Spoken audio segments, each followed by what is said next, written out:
Hi, my name is Dr. Nagarjuna. Welcome to the YouTube channel. This channel mainly aims for parents and other members who involved in children health care management. This channel does not aim for professional carers.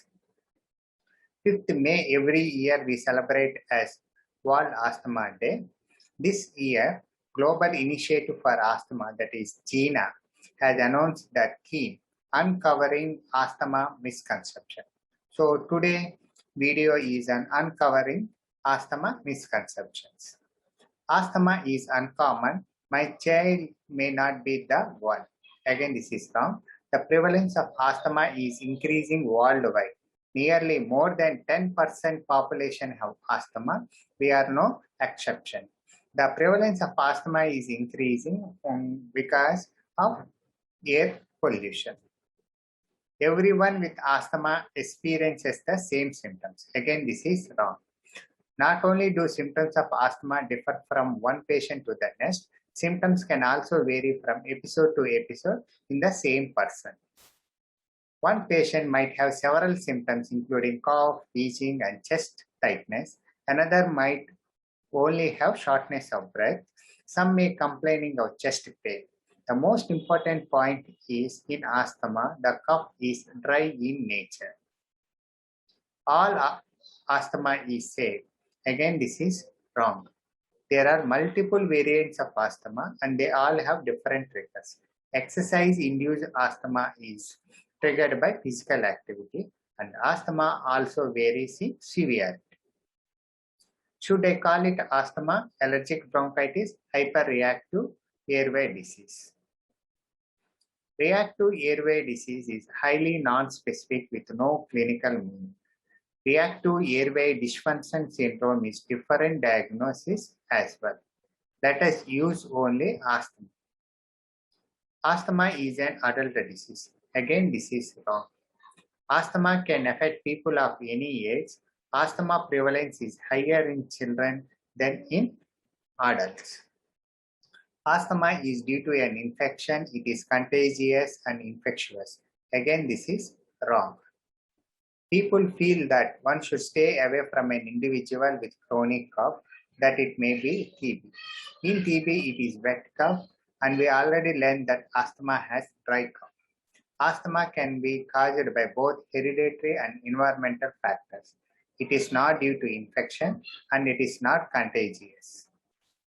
Asthma cannot be fatal. Again, this is wrong. Lack of adherence can lead to worsening of the situation. Stopping inhalers on their own can be dangerous. Asthma can kill irrespective of severity level. Asthma has nothing to do with allergy. Again, this is wrong. 70% of people with asthma have allergies. Allergies increase lung inflammation and cause coughing and wheeze. Treatment of allergies can decrease asthma symptoms.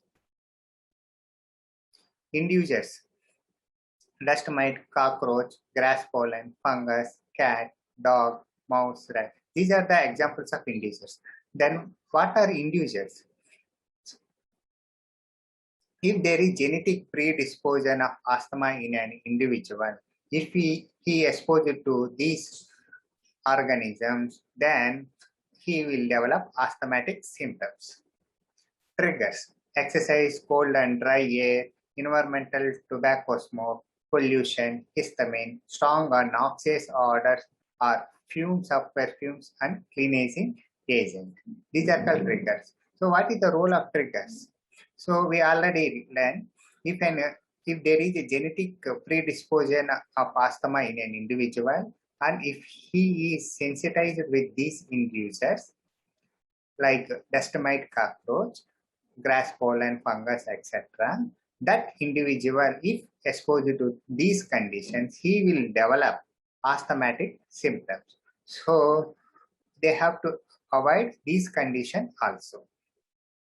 Enhancers: viral infections, ozone, sulfur dioxide, particulate matter, diesel particles, endotoxin. So what are enhancers? So repeated infection, viral infection, repeated exposure to diesel particle, particulate matter will predispose the individual who develop asthmatic symptoms. If I am not wheezing, it's probably not asthma. Again, this is wrong.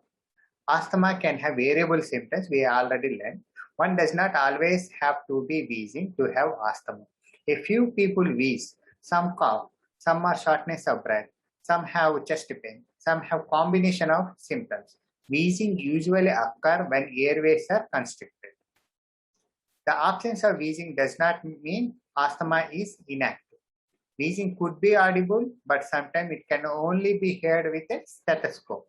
The absence of wheezing may occur if the flare is very severe and prevents any air movement in the part of the lung. Wheezing is just a tip of iceberg.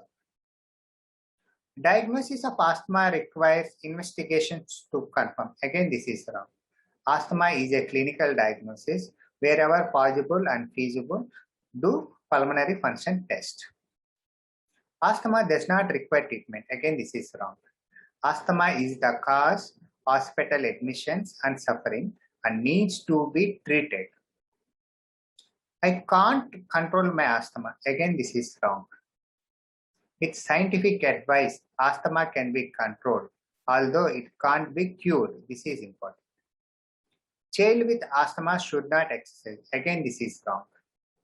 Exercise can be a trigger for some asthmatic people with asthma, but the right treatment regimen can keep symptoms under control. With good control of asthma, you can be winner in all sports. As long as their asthma is controlled, there is no reason children with asthma can't be physically active. What exercises are best for the asthma? Swimming is the one of the most recommended exercise for people with asthma. Walking has a low intensity activity. Walking is another great choice. Hiking, recreational biking, etc. Asthma can be cured. Again, this is wrong. Asthma has no cure.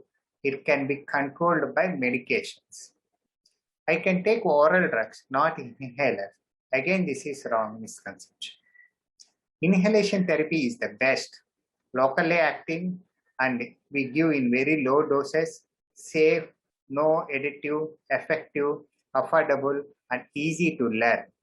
In inhalation therapy, the drug doses are microgram, whereas in oral drugs it is milligram. So very low doses of medication in inhalation therapy. I can take directly from inhaler device. Again, this is wrong misconception. No, you must use spacer with meter dose inhaler to ensure proper drug delivery even in adults. Use of inhaler without a spacer, most of the medicines ends up inside the mouth or stomach, inside of lungs. The spacer acts as a holding chamber where the medicine sits as a fine mist that you can breathe in very slowly. A rescue inhaler is the best treatment you need for asthma. Again, this is wrong. Short-acting or rescue inhalers are just acute flare-ups, not for long-term use. The treatment might also include long-term inhaled corticosteroids. You only need to treat your asthma flare-up once you are having trouble breathing only. This is also wrong misconception. You must take long-term medication, mainly inhaled corticosteroids. Asthma is a chronic disease which need long-term medication. Inhalers are addictive and lost their effectiveness over time. Again, this is misconception. Inhalers are not addictive and they are generally safe. More often than you are used to, it does not mean the medicine is not working anymore. It means that your asthma may have become more severe or it may not be the right medication for you. The chronic nature of asthma requires a specific routine of long-term medication use. This does not mean that medications are addictive. Thank you for watching the video. The following tests are taken from Indian Academy of Pediatrics and Indian Standard Pediatric Textbooks.